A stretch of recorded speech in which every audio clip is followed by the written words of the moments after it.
Fala aí, galera, tudo bem? Professor Alexandre, professor de História. Estamos aí inaugurando uma nova fase de estudos dentro dessa nova realidade que está à nossa frente. Tá? Estamos vivendo um momento de isolamento, um momento de distanciamento social. Tá? A escola preparada com a formação de vocês está preparando, tá?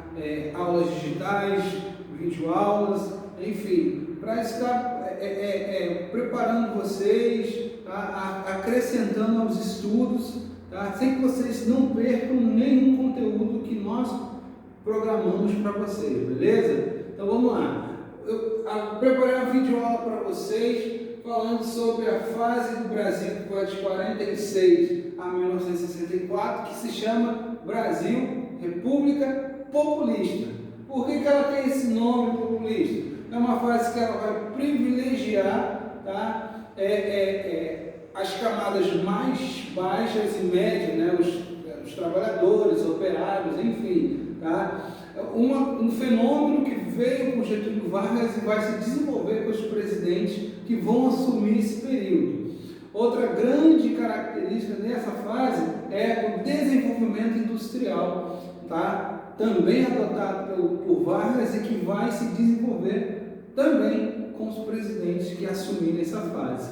Esta fase da República, ela é posterior, tá, à era Vargas, e ela vai anteceder ao golpe militar. Tá? É uma fase curta, mas que tem alguns momentos importantes da história do Brasil. O suicídio de Vargas, a Constituição de 46, a construção de Brasília sendo a nova capital do Brasil, tá? Antes era o Rio de Janeiro, e nós temos a renúncia de Vargas e o início do golpe de 64.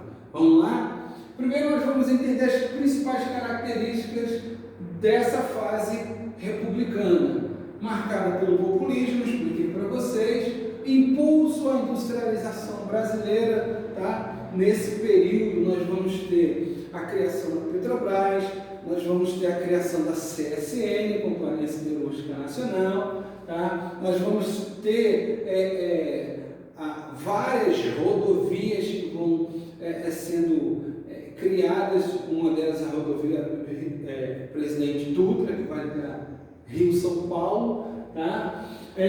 Aprofundou as contradições da sociedade já existentes assim que Getúlio Vargas saiu, tá? Nós vamos ter um grupo nacionalista que vai adotar uma autonomia ao governo brasileiro em contradição com os liberais que eram favoráveis ao investimentos estrangeiros vindo principalmente dos Estados Unidos da América, ok?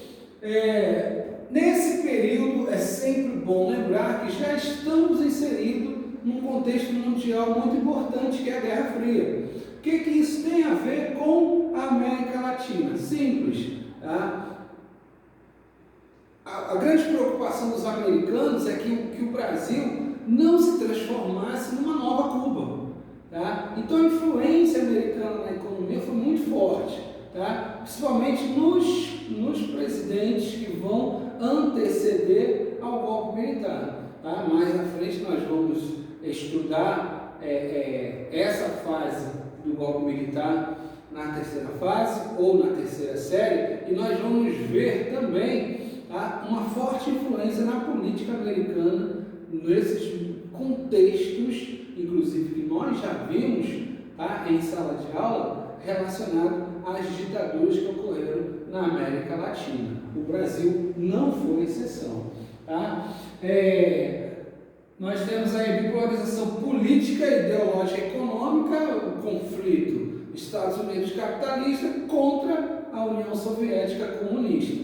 E, por fim, foi nesse período que foi assinado a 5ª Constituição Brasileira, a Carta de 46, que traz como novidade, né, a volta da democracia, que foi retirada na Carta de 37, quando adotou o Estado Novo autoritarista, tá?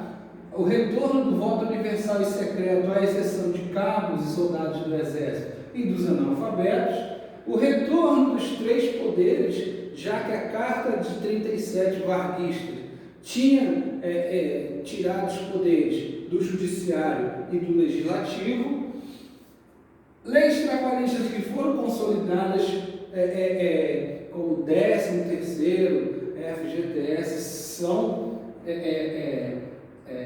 mantidas nessa carta, mandato presidencial para 5 anos, beleza? Vamos ver agora as características dos 5 presidentes que comporam esse período. Primeiro, Eurico Gaspar Dutra, que tinha um certo vínculo com Getúlio Vargas, beleza? Assumiu de 46 a 50. Nem seu governo ele adotou um certo alinhamento com os Estados Unidos, beleza? Dentro do contexto da Guerra Fria. Sua grande importância foi ele ter sido responsável pela promulgação da Carta de 46, uma carta mais liberal e democrática. Tá? E ele é o criador do primeiro plano econômico na história do Brasil, que foi o Plano Salter. Preste atenção que isso é importante, tá? Salter, que significa saúde, alimentação, transporte e energia. Porém, pouco fez, pouco adotou, não transformou muita coisa, enfim. Saiu de cena para entrar logo quem? Olha ele de volta, olha o velhinho de volta, Getúlio Vargas, 51 a 54.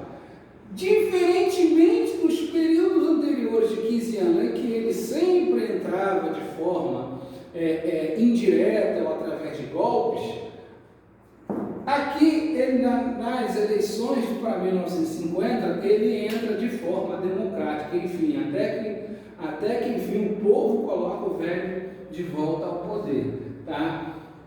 Adotando ainda algumas características da era Vargas, por exemplo, política econômica nacionalista, característica daquela época, ele continua adotando, tá? Fortalecimento da economia, principalmente das empresas estatais, isso é uma novidade em seu novo governo. Nesse período ele vai criar a Petrobras, tá? Com o lema "O petróleo é nosso", mãozinha preta, você sempre vai achando os números de idade, tá? Isso trouxe a reação dos grupos entreguistas. Que grupos eram esses? Aqueles que queriam a privatização do petróleo brasileiro, tá? Então, nasce aí a questão da oposição contra Vargas, tá? Segunda item de pressão ao seu governo, o atentado à Rua Tuneleiros, tá? No qual Carlos Lacerda, um jornalista que sempre escrevia contrário, né, ao governo varguista, foi quase morto ali em Copacabana, tá? Todas as provas direcionaram todas em direção a Vargas, tá? Porém, nada foi comprovado que ele estava presente nesse atentado, ou que tinha alguma mão de Vargas ali. Porém, ficou aí uma curva, uma dívida aí, coisa do governo. Suicídio de Vargas, tá? Diante de tantas pressões internas e externas, Vargas acaba se suicidando, tá? Em sua carta famosa, coloquei aqui a parte final, né, a frase final, em que ele diz: saio da vida para entrar na história. E, de fato, até hoje, Vargas é um presidente que está presente na história do Brasil, único a governar o Brasil por 19 anos, tá? Isso dificilmente algum presidente irá fazer. Café Filho, então vice-presidente, assume, tá? E vai cumprir o mandato, tá?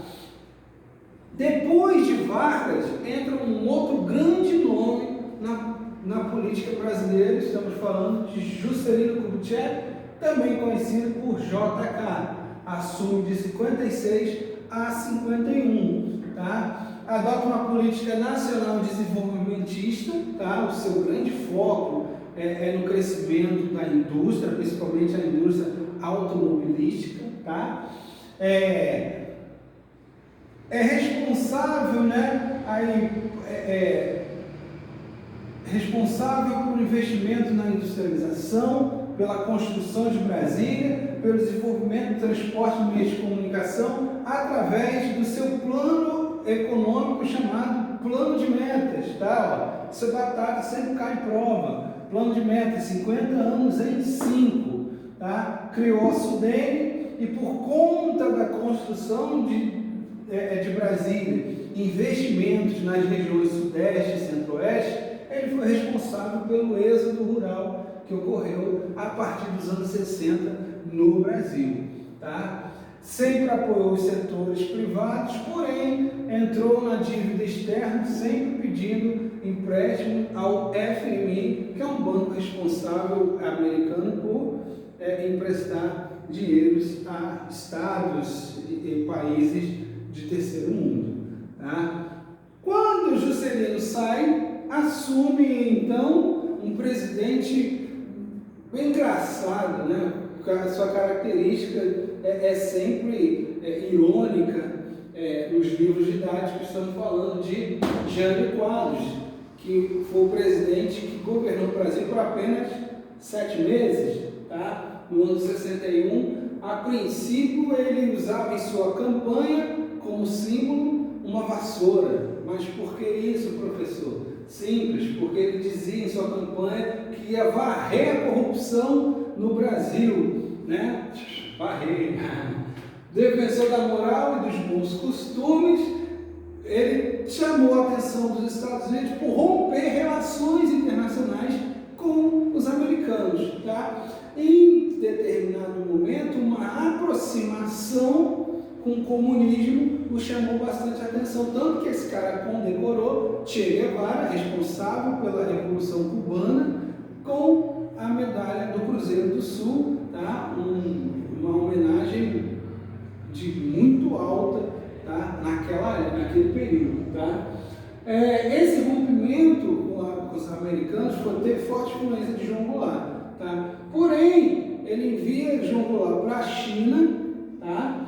Onde arquiteta um plano golpista, tá? Esse plano golpista não dá certo porque acaba ele pedindo a renúncia, tá? Automaticamente, quem teria que assumir seria o vice-presidente. O vice-presidente foi Jânio Goulart, tá? Ou também conhecido por Jango, João Goulart, o Jango, tá? Que vai estar governando o Brasil de 61 até 64, que foi o ano do golpe militar, tá? Houve uma certa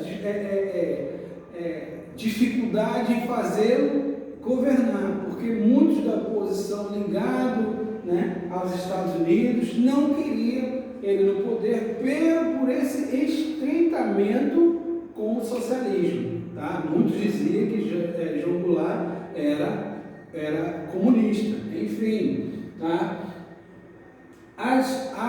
Essas pressões não deram certo, ele assume o governo, mas de forma parlamentarista. O que é isso, professor? Tá? Durante um certo período do seu governo, ele apenas assumiu a cadeira de presidente, mas quem ditava, quem era o chefe da nação naquele momento era o primeiro-ministro, que historicamente, por incrível que pareça, foi o até então o primeiro presidente que não assumiu, a Tancredo Neves. Olha que engraçado, tá?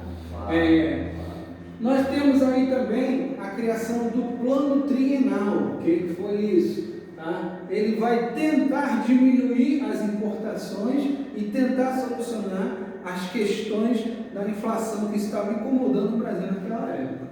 Tá? E sua grande bandeira que chamou a atenção da oposição foi a reforma de base, tá? Tanto na área da educação, na área fiscal, eleitoral e agrária. Reação dos setores conservadores, aí eu coloquei para vocês quais foram os principais, tá? Porque quando a gente quando iniciarmos estudos sobre golpe militar, nós vamos ver que não foi só o exército responsável pelo golpe, tá? O golpe iniciou com a formação de vários grupos, tá, da sociedade que apoiaram o exército para retirar Jango do poder. E esses grupos, além do exército, foi a burguesia e membros da Igreja Católica. Tá? Os setores pediram a renúncia, tá, por pressão dele, ele não renunciou, em contrapartida, deu-se o início do golpe militar iniciando no dia 31 de março de 1964 e terminando no dia 1º de abril do mês seguinte, beleza? Galera, beijo para vocês. Vou deixar o link desse mapa mental aqui no vídeo, tá? Atividades vocês vão receber também com outros links importantes sobre o Brasil República, tá? E fica para vocês o nosso forte abraço, tá? Um beijo, a gente se vê brevemente. Tchau, tchau!